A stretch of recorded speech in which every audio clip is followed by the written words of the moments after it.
तुम्हारा भी सम्मान होगा और मेरा भी सम्मान बढ़ेगा दासी। पर दासी कुछ संदेह है दासी।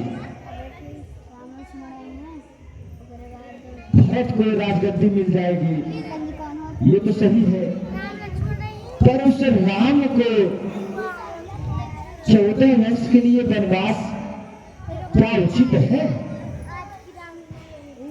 मुझे अच्छा नहीं लग रहा दासी।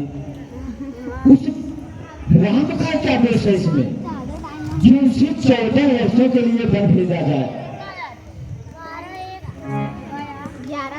जितना मैं काम बनाती है उतना बिगाड़ तुम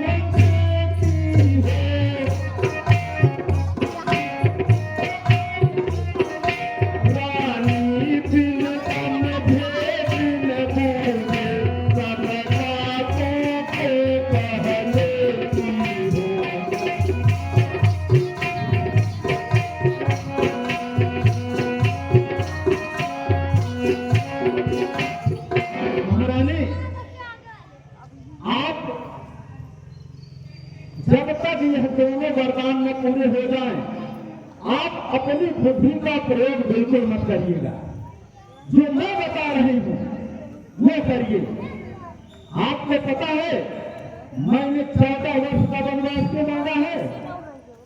उसके पीछे बहुत बड़ा कारण है।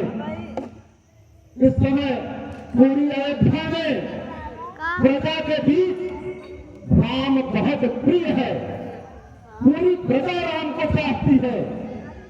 तो हे रानी, अगर भरत गद्दी पर बैठेगा और राम इसी अयोध्या में रहेगा तो यही प्रजा बहुत दिन तक इसको स्वीकार नहीं कर पाएगी और पूरी अयोध्या में विद्रोह हो सकता है।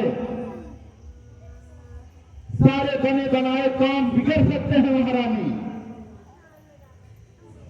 इसलिए भारत और एक राज विधान है महारानी कि अगर कोई उत्तराधिकारी, कोई राजा अपने नगर से, अपने राज्य से 12 साल के लिए कहीं चला जाए और 12 साल के बाद लौटे तो वह फिर राज्य का उत्तराधिकारी नहीं हो सकता महारानी। और फिर 13 साल अशुभ है महारानी।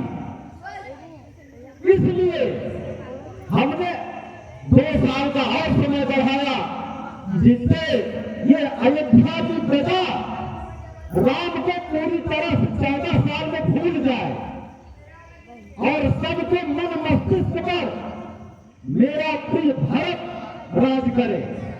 और दूसरी बात महारानी, ये 14 दिन से अयोध्या में मंगल छाया हुआ है। कौशल्या रोज गीत गा रही है, खुशी मना रही है और मैं उस कौशल्या से 14 दिन का बदला 14 साल के बराबर लूंगी महारानी। इसलिए आप अब अपनी बुद्धि का प्रयोग मत करिएगा। मैंने जो बताया है उसी पर अडिग रहिएगा। लेकिन फिर बताती हूं कि दूसरा वर मांगने के पहले राम की सौगंध बार बार फिराना, उसके बाद ही वचन को मांगना। तो महारानी, अब आप एक भवन के लिए प्रस्थान करें और मैं चलती हूं। कहीं बात में उनकी आकर, कहीं बात में उनकी आकर, कहीं बात में उनकी आकर, सब बगाना न कहे।